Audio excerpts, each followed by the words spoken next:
1051. What up, y'all? It's DJ MV Angela Yee, Charlamagne the God. We are the Breakfast Club. Good morning. Yes, sir. In the mix. We got two guests with us this morning. But I love these type of interviews. You know what I'm saying? I love interviewing the OGs of the game, the legends. That's Yes. right. Irv Gotti. Yes. And Ja Rule. Yo, what Welcome home to Ja. Welcome home, Ja. Fresh out the pen. Fresh out the pen. Fresh out the Ja, you was coming home so many times, we didn't know when you was coming home. They said 20 days, man. 10 days, and they bumped it to 45 more days. We tried to have a countdown, but it didn't work Trust too me, much. nothing. It wasn't worse on nobody but me, man. I thought I was walking out the door. They said, no, come here, come with us real quick, man. So it was crazy. Did anybody try to test you right before you left? You know how they always do that right before Nah. you leaving? It was love. It was a lot of love up in the joint. You know what I mean? Dudes got a lot of love for me. Plus, you know, we know a lot of people in jail. You know a lot of people. Yeah, you know what? My friends in jail. I try and tell everyone that. I try and tell everyone, like, yo, it's weird with us because we made, we were supposed to be the soft guys. You understand? We made the chick-friendly record. But we, in the last, like, I would say 5 to 7, the most love we get is from the authentically gangster street, because with me, with my case beating the feds, and then with Rule doing what he do, we get all the love from the hardest dude, yo. They love murder. Nobody ever thought y'all was the soft guys. I mean, y'all were It's called Murder Murder Inc. Yeah. But people was believing things, from other people. Just a little love, un poquito. How's Preem doing? You spoke to Preem? Yeah, Preem, He Preem is good. Preem. He good. Yeah. Preem is Preem. The thing with Preem is Preem loves being Preem. You know what I'm saying? Preem just loves being Preem. So even when he's inside and going through a double life bid, but he's still Preem. You know what I'm saying? So we talk to him. I go visit him. You know what I'm saying? Last time I visited him in Florence Admax. It's the worst. That's where, like, Jeffrey That's the Dahmer. yeah. It's underground. It's. I went there. They rioted because all the prisoners in there, they feel like they're dead already. They Preem be like the big thing for them. They talk about their grave. They plaques and what they Getting wanted they to read. plots. Wow. Because they're lost. To get there, you gotta catch 2 planes, and then it's a 2-hour drive. It's in the middle of nowhere. Wow. Right? It's Yeah. just big weeds and cornfields or whatever like that. And like when I came there, I did the weekend. I did Friday, Saturday, and Sunday. So Friday when I got there, the word spread. Irv Gotti's here to see Preem. Hoover, big shout out to Larry Hoover. Big He shout was out to the old man. He was in his next thing. I sent him some things and stuff. But the next day, Saturday, when I came back, they rioted. He said, Pappy, Pappy Mason, all my Queens heads, P was in there. He said, Pappy was in there spitting on COs, talking about, Gotti, Preem, do. He said, yo, Pappy in the hole. And he said, you caused the riot. He said, just because they couldn't believe that someone like me took the time to come see somebody in there, because they're the forgotten people. Right. Yeah, it's deep. Well, you rarely see people who started together still down with each other. Like, how have y'all been able to maintain? Because we're good guys. I don't even know this guy. That's my brother, man. That's We've my brother, been for rocking real. and rolling for a long time, but it's deeper than just music and what we do out, business wise. It's a real love. Our families are close and stuff like that. Our boys and everything is so. It's, He never it's wanted a to family leave thing. one time from the TGT day. What, TVT? TVT. TGT, TVT. Never from the TVT days. Nah, I mean, with Gotti it's a different thing because, I'm a boss too. So it's not like I'm just an artist and you take the crumbs and I'll take everything else. We got a really good relationship outside of the business and with the business. Yeah. So Now, I so that find, makes it work. Business-wise, most people get into disputes over money. They're always like, I didn't get the money I was supposed to get. What happened to this? But Yeah. We ain't never really, like, anything he wants or anything that I want or whatever like that. We just talk about it and really it's done. It's like and the thing with me and Rule is there's no, our hearts is always in the right place. So when we talk to each other, we know it's all love. That's why I said I never had an argument with Rule. We never had an argument, like a real argument where we walked off like. I think we had one argument. You know the argument we had? I mean, this was a good one. When I did Count on You. Right. You remember that argument we had? And I was telling you, yo, these don't love you, Gotti. Right. And Gotti's like, these love me. And then he left, and then I made Count on You. Who were the niggas you was talking about? Look, don't say No. So that wasn't really an argument. That was just Rule telling me something. Yeah. Was Rule right though? It wasn't. Was Rule right? Rule's always To some always degree. right to some degree. To some degree. He's always right to some degree. You understand? You know what would have been interesting? What? Remember the time, like when he did Thug Love, and if you see at the end of that record, he says, Sony, then we doing classic, because we was trying to do something. Mm-hmm. And we should have did it. But, you know, it was an iffy thing because I was having a Diddy moment. Like, it's saying I should be a rapper. But the thing is, we was going to get, listen, no, but it was going to be fly. Listen, it was going to be fly. And I'm telling you, I could have pulled it off. We actually did a record. We did a record. Can we hear something? What's the I did a we record with Tony Braxton where I rapped on Not it. that record. The record where we rhyming together. We going in and out. With Harry O. With Harry. That's a good record. That Big was- shout to H.O. That's too, the, yeah. That was the Ashanti Don't Leave Me Alone remix off of the.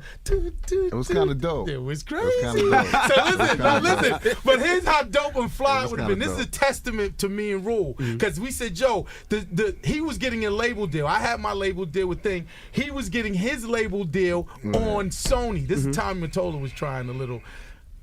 That was the You know what Empire I'm thing, saying? right? Right. So he was going to get a label on Sony, and I was going to be his first artist. Whoa. Yeah. That'd be dope. Like, That's what Biggie and Puff was gonna do too, though, right? Yeah, that dope. would have been fly. That's what Biggie and Puff was gonna do. Where he was managing thing, like it was just dope. Yeah. It was just dope, a fly thing to do. I wanted that to happen. Why did y'all do it? Like a trading places. Everybody, a lot of my dudes was like, Gotti, don't do it because you know you one way and people perceive you one way. Don't do it. It was like little reservations. I wanted to do it because I was just thing, and I said, Joe, I'll do a chronic. Like I could Dr. Dre it. Everyone writing his rhymes. Right. You know what I'm saying? Like, I'll spit a verse and have all featured artists. I said I could go get everybody who I mess with to get on the album. I said it'll be dope. Right. And when I start talking at the time, Mottola, he put them M's up. Yeah, real talk.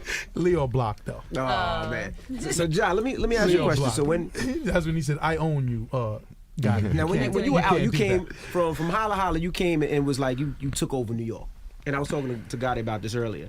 But you were so big and so huge, doing your records, doing the clubs, doing everything. You never had relationships.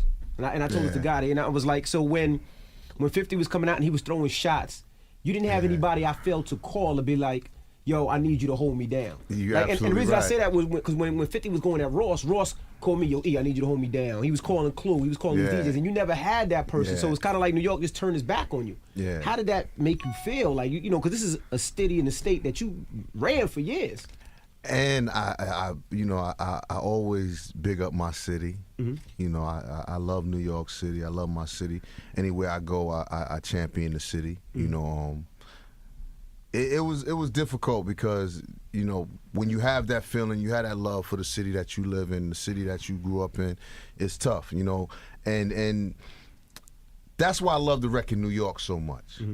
Because when I did that record, everybody was like, yo, you should do like a version for Chicago and like a version for L.A. And, you know, you should do I'm from L.A. You know, and I'm like, nah. I'm from New York. You know what I'm saying? And that's what this record represents. And if it's a local record, then so be it.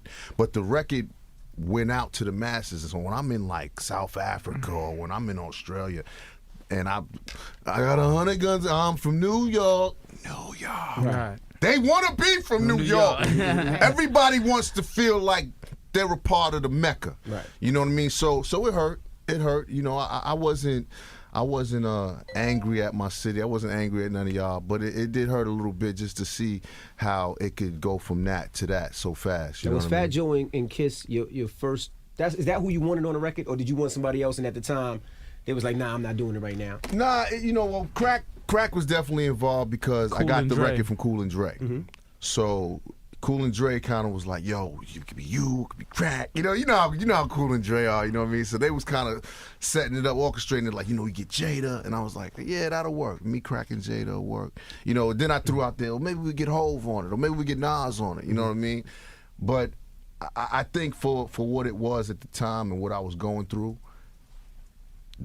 the three of us It was worked. perfect. And Jada had no reservations. Joe had no reservations at all. I'm not going to say that.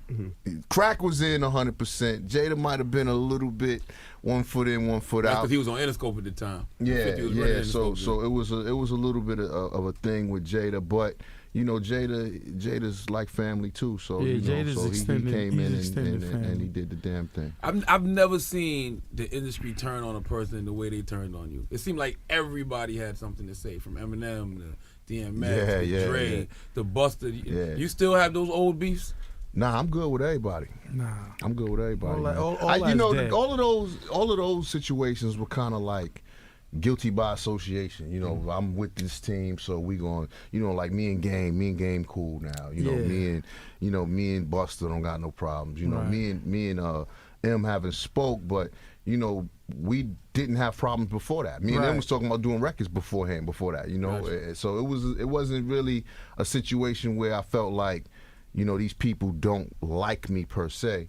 You know, it was a situation like we riding with this team and you People riding gotta with be that loyal. team. Right, I want to Yeah. talk because Chris Lighty, right? I want to. bless him. Rest in peace, rest Chris Lighty. rest in peace. And his death hit me really, really hard because what people need to know about me and Chris Lighty is that was like one of my close friends. You understand? We was in Def Jam. I was in that little office. He had Violated down the thing. He's like, yo, I need Foxy records. I did 4 Foxy records with Jay. He would write, you know what I'm saying, and everything like that. Like that. This was my man. Rule was managed by Violated and Chris Lighty for one thing. We did a monster record for him with the Missy record on his compilation. Like this dude was my man. Like not play like.